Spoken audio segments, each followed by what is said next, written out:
200 million children are subjected to abusive labor practices in sweatshops, in mines, in factories, and in the fields. The more advanced and mobile our productive technology gets, the more easily it can be run by children in impoverished countries. Global trade may bring great riches to multinational corporations and even to some developed nations. But for millions of children around the world, it is an unmitigated disaster, bringing oppressive working conditions, rampant illiteracy, unbroken cycles of poverty, and an ever-widening gap between rich and poor. Incredibly, the GATT Treaty not only ignores this problem, it will encourage even more employers to exploit the children of the third world in the manufacture of goods for U.S. and other developed markets. GATT completely ignores the problem of child labor and will only make matters worse. Children who make mistakes in their work are beaten and tortured when children cut their fingers doing weaving. Some employers even scrape sulfur into the child's wounds and then set the wounds on fire to prevent the child from bleeding on the carpet fibers. Some employers have even branded their children child workers to indicate ownership. I'm not making this up. I didn't dream this last night. It is true. It is outrageous. Just look at these pictures. This girl, too small even to reach the spindle, spends 14 hours a day spinning silk thread in Bangladesh. This child does not go to school, but instead works 14 hours a day in a silk thread mill in Magadhi, India.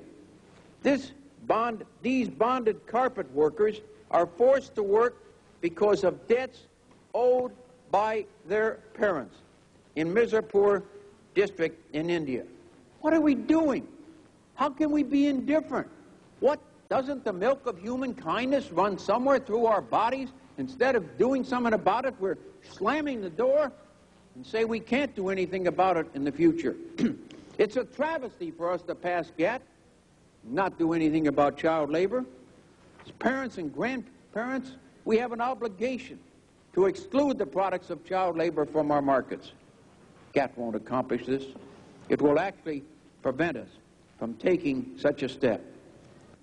GATT may be a boon for many of the world's multinational corporations, but for the world's kids, GATT, G-A-T-T, spells disaster.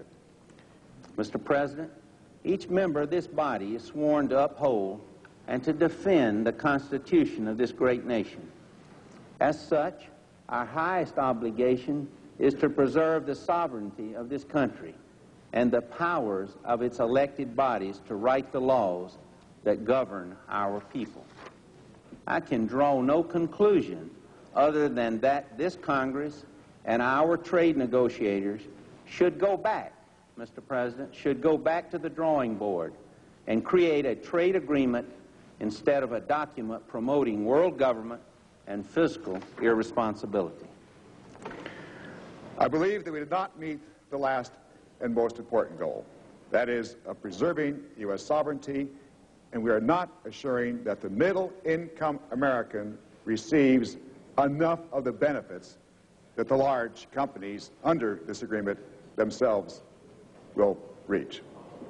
But there's a deeper, more fundamental issue involved. No trade agreement, no matter how good a deal is worth sacrificing our basic rights as American citizens. I'm afraid that the new World Trade Organization this bill creates will do just that. And that risk is too great. But what else is happening? What is happening is the major companies, those in a position to take advantage of this new world order, are getting the benefits. What also is happening? What also is happening that the average middle-income American is not getting in on the deal. He's not getting the benefits. I was strongly opposed to NAFTA because it would create relocation incentives which would cause severe job losses in this country, particularly in labor-intensive manufacturing industries. The major relocation incentive is cheap labor. GATT will allow products to come into this country from low-wage paying countries 6 to 10 times lower than American wages. It will be difficult, if not impossible, for such labor-intensive manufacturing firms to compete with Mexican or Asian-made products. This means that more and more American industries will move to Mexico or to other low-wage paying countries. Many will relocate and jobs will be lost. GATT will be like rubbing salt into the wounds of American workers, which wounds were caused by NAFTA's passage. It is absurd for anyone to argue that the creation of a World Trade Organization does not impinge on our sovereignty. Of course it does. That's precisely why it was created. Of course it does. This new order that was promised in 1979, and the promises are identical to the promises we're hearing today.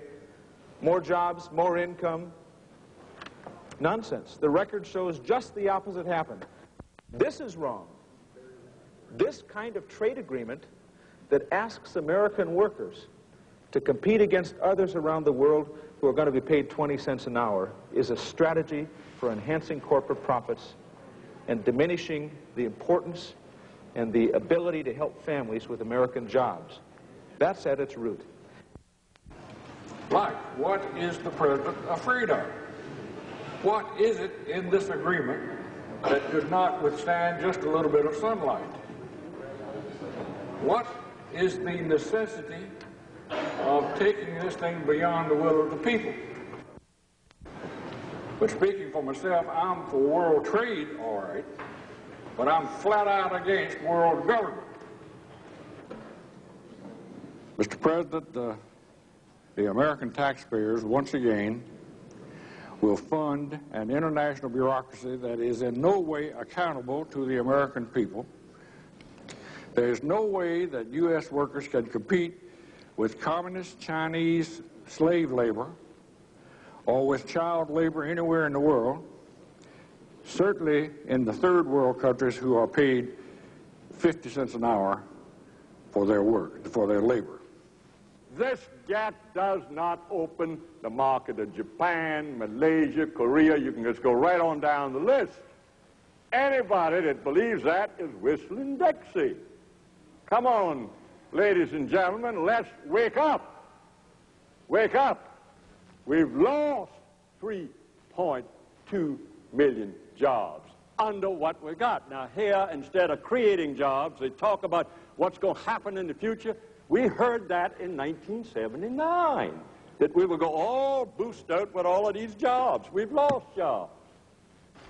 And yes, you can get 50 Chinese for one American worker. You can get 27 Filipinos for one American worker. You can get 37 Indonesians for one American worker.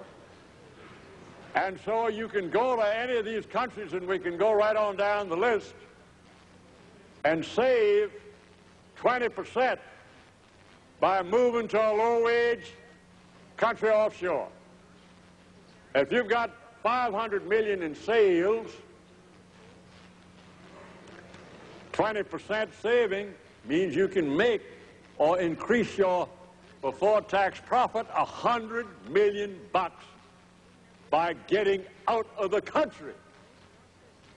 Moving your production offshore. You can keep your regular sales force here in country. The executive branch can sit up there on the 50th floor of the Chase Towers or down in 6th Avenue, New York, and spit out all of this nonsense about free trade, free trade, free trade, free trade.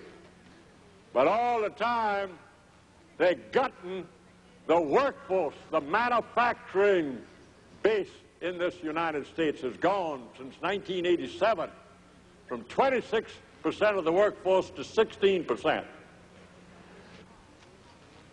And so they come, these folks making the money, the multinationals, they go to their banks who are financing them and say, I can pay it off if you join in the sing-song. And they've got, yes, the Trilateral Commission and the Foreign Affairs Association up there in New York. If you ever run for president, they'll invite you. And when you